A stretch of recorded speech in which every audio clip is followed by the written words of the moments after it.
going to hear a conversation between an agent and Scott. First, you have some time to look at questions 1 to 5.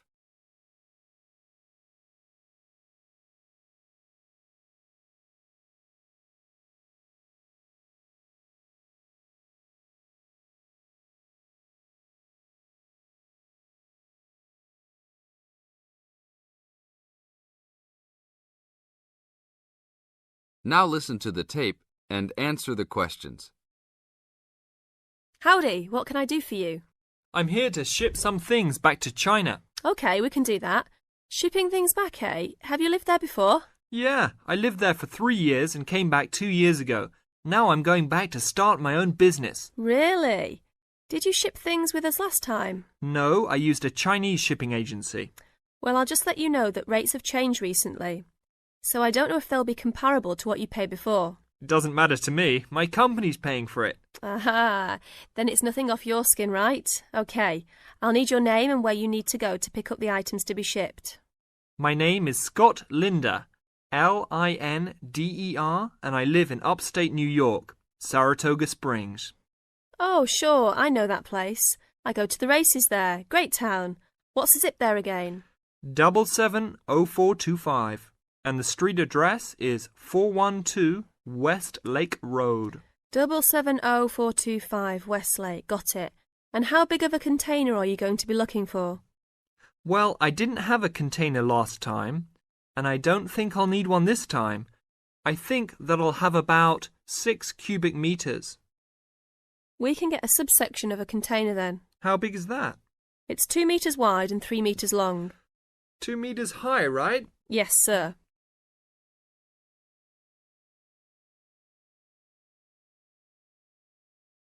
Now look at questions 6 to 10.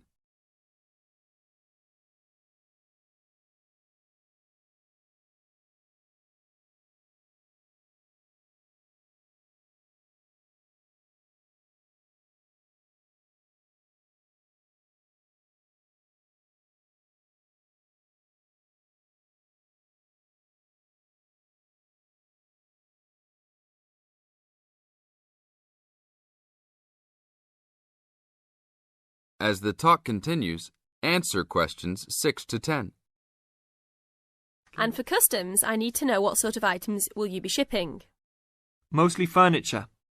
But we'll also have quite a few boxes of books too. Any clothing? Nope, but we'll have some bicycles and wood that we use for a loft bed.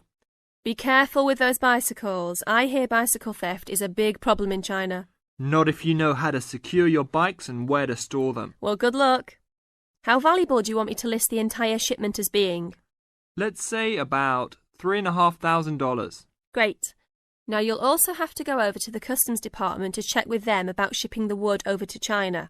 I know there are concerns about termites, bugs, etc. No problem. It's the same wood I brought over from China last time. Then you should be okay. It's just a formality. And last of all, where would you like the shipment to be delivered? Well, I will live in Beijing, but let's ship it to Tianjin. My company will pick it up there. That's all right then. Have a nice trip. Thanks for your help.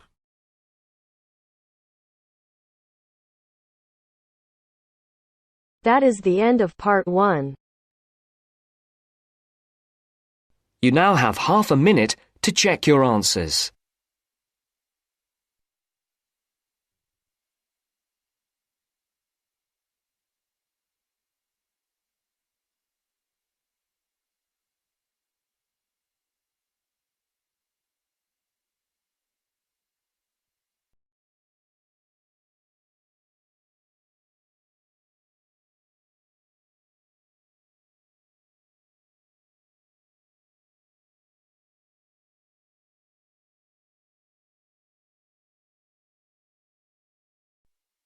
Now turns to part 2. Part 2. 2. You are going to hear a talk given by an international student. First, you have some time to look at questions 11 to 16.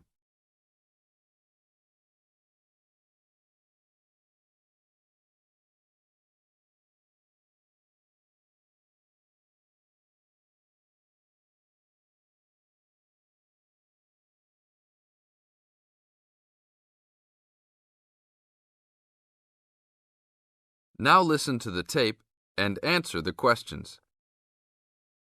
As an international student coming from Sierra Leone, it gives me great honor to give these opening remarks and welcome you all to Ashesi University, where excellence is the code. I believe I speak on behalf of my fellow colleagues when I say we feel that we are the most fortunate and privileged university students in Ghana. You may ask, what is the basis of such a conclusion? And I will simply say to you, in which other tertiary institution in Ghana do you find the same level of IT infrastructure and facilities available to students? Where also do you find such a low ratio of students to lecturers and computers? In which other educational institution do you find 55% of students on some sort of financial aid, who in addition enjoy services and benefits such as job placement after graduation, on-campus employment that pays above the minimum wage, a supply of textbooks, and access to online databases? Ladies and gentlemen, there is no other institution of higher education in Ghana today that matches the learning environment and the quality of instruction at Ashesi. I could continue listing reasons why we students feel this way, but I only have 5 minutes for this speech. Believe me, I could go on for hours. At Ashesi, everyone is considered a leader and is treated special. Ashesi equips us with the necessary determination, strength, and belief in ourselves to be able to achieve our goals. We are being taught to think outside the box and to question and challenge our assumptions about the world we live in. This, ladies and gentlemen, is one of the benefits of a liberal arts education, which seeks to broaden our intellectual capacity.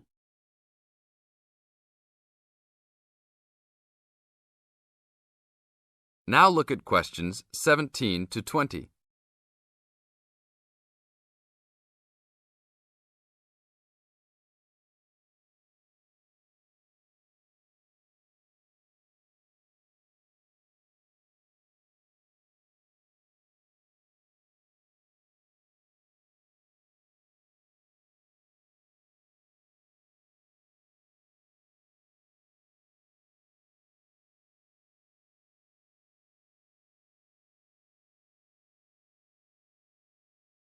As the talk continues, answer questions 17 to 20.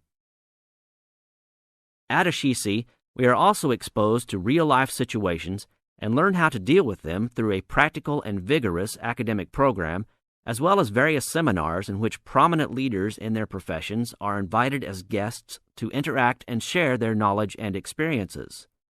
Some people, even some of you in this audience, may believe that tuition at Ashesi is too high, but I say to you that the students here are unanimous in saying it is worth it. Not because we all come from well-to-do families, but because when it comes to one's education, you need to aim at getting the best from the right place. One's education defines who you are and what your perception of life and society will become. Ashesi offers us a top-quality education which meets high international standards. This is due to the strong linkages the school has established with 3 of the very best schools in the United States, namely Swarthmore College, which is ranked as the best liberal arts school in the U.S., UC Berkeley, and the University of Washington. In addition, Ashesi has recruited an excellent faculty consisting of lecturers from various countries, including Ghana, the UK, and the United States. These lecturers are among the best in their respective academic fields. I believe this is the school's greatest asset, a strong and knowledgeable team dedicated to achieving successful results from their students and who also love their job. I would like to end with a personal message. My fellow students, because we are among the most privileged in our society, we should take responsibility for our own destinies, make our parents proud, and create a legacy for those that follow us and Africa as a whole. We must give back to our society after completing school and achieving our goals in life, which I believe we all can if we properly utilize our time and take advantage of all that is offered here at Ashesi. That is the end of part 2. You now have half a minute to check your answers.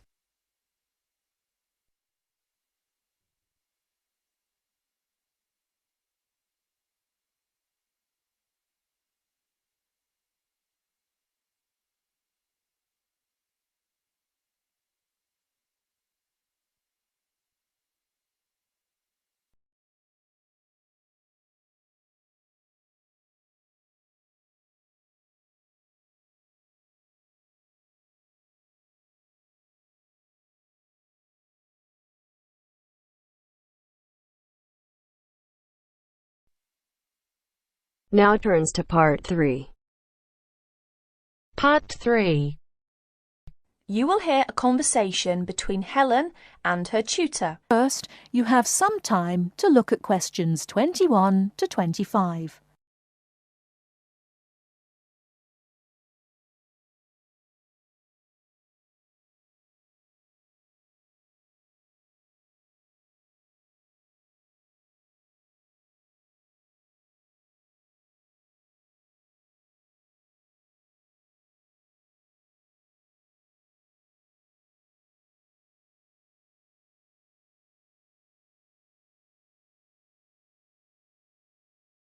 Now, listen carefully and answer questions 21 to 25.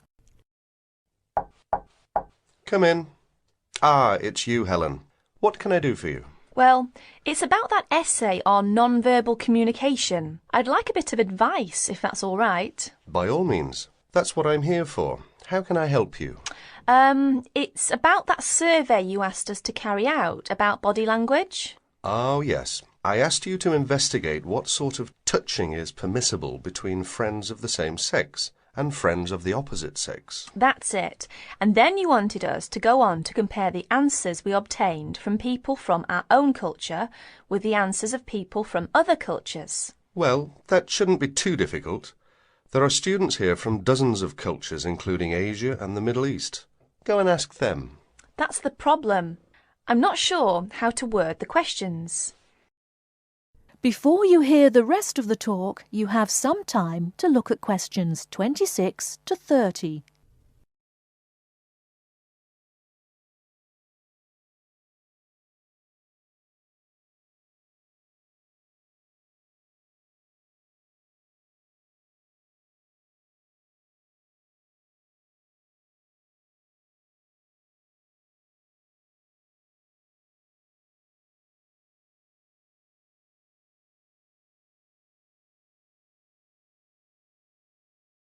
Now listen and answer questions 26 to 30.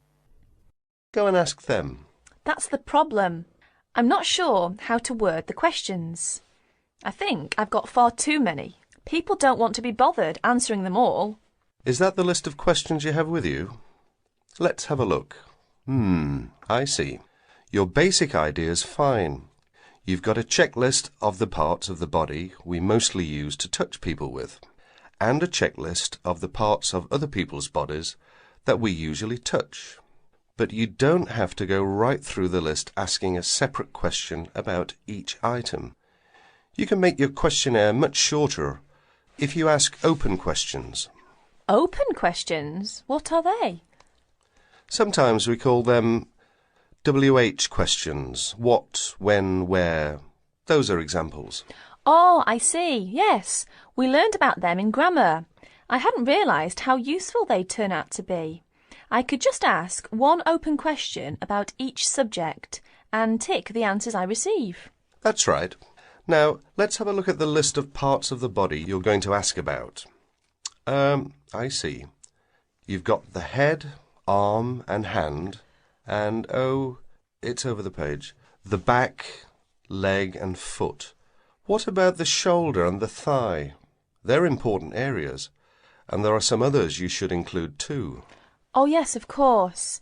I was in a rush and forgot those. What about asking people how they feel about being touched? Surely it's hard for people to put that sort of feeling into words. Yes, you're right. That's why it's essential to work out a rating scale for each response. Can you tell me a bit about how to use rating scales? Well, there's no way to measure how strongly a person feels about something, of course. All we can go on is what they report about their feelings. So what we do is offering them choices of ways to express how they feel. Very strongly, strongly, or not at all. That would be an example of a rating scale. In this case, as your survey is only a small trial sample, I suggest you use that 3-point rating scale I've just described. Very strongly, strongly, or not at all. That'll be enough to enable you to draw some broad conclusions. You may go on to refine your survey later if you decide to specialize in the study of non-verbal aspects of behavior. Thank you. I'm much clearer now. Could I ask you one last question? I'm afraid I've got a brain like a sieve, but I just can't remember the technical term you told us for the study of touch. It sounded like happy, but of course it isn't. Oh, you mean haptics. Haptics. Of course, haptics. That's it. Happy to be of service. That is the end of part 3. You now have half a minute to check your answers.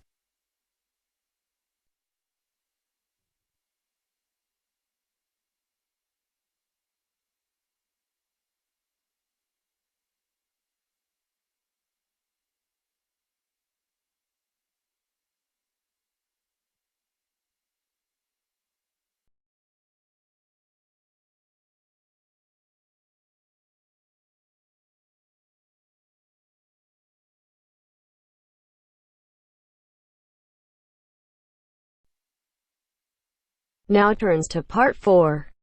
Part 4. You are going to hear a lecturer giving a talk on a type of fundraising for business called crowdfunding.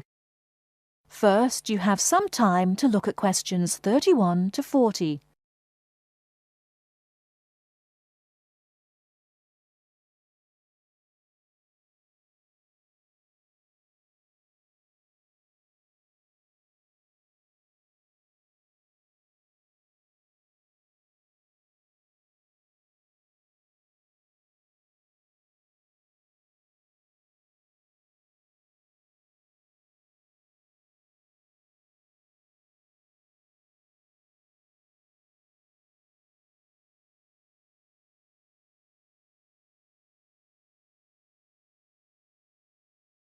Now listen carefully and answer questions 31 to 40.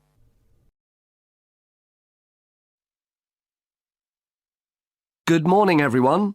Today we're continuing our look at funding opportunities for small startup businesses. The emergence of social media has given companies the ability to connect with fans and potential customers directly.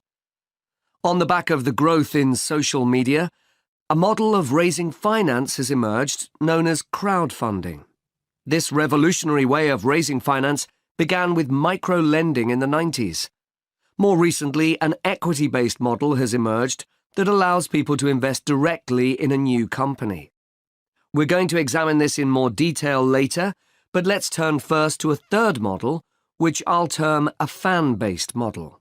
With this model of crowdfunding, individuals are encouraged to give an amount of money to support the launch of a project or initiative without the promise of any financial return. Instead, there's a reward for donating. This contrasts with the micro-lending model, which would require a return on investment, and the equity-based scheme, which may offer shares. Crowdfunding portals or websites allow the business concerned to present the initiative along with the financial target required. There's a fixed time limit for fundraising, and if the target amount is reached, all donations are paid to the company or individual.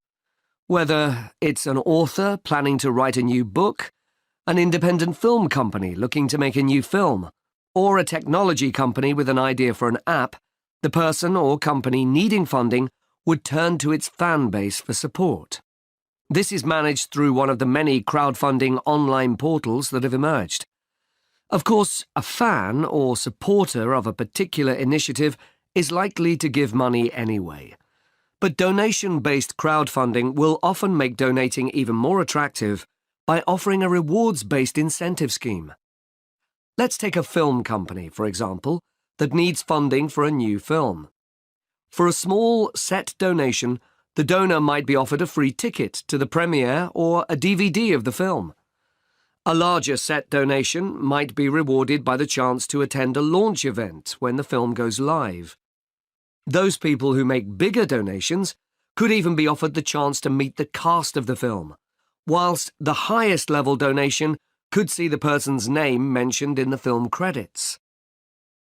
For companies that already have a significant fan base, crowdfunding offers a fantastic opportunity to raise money quickly from a large number of people, each of whom donates just a small amount of money.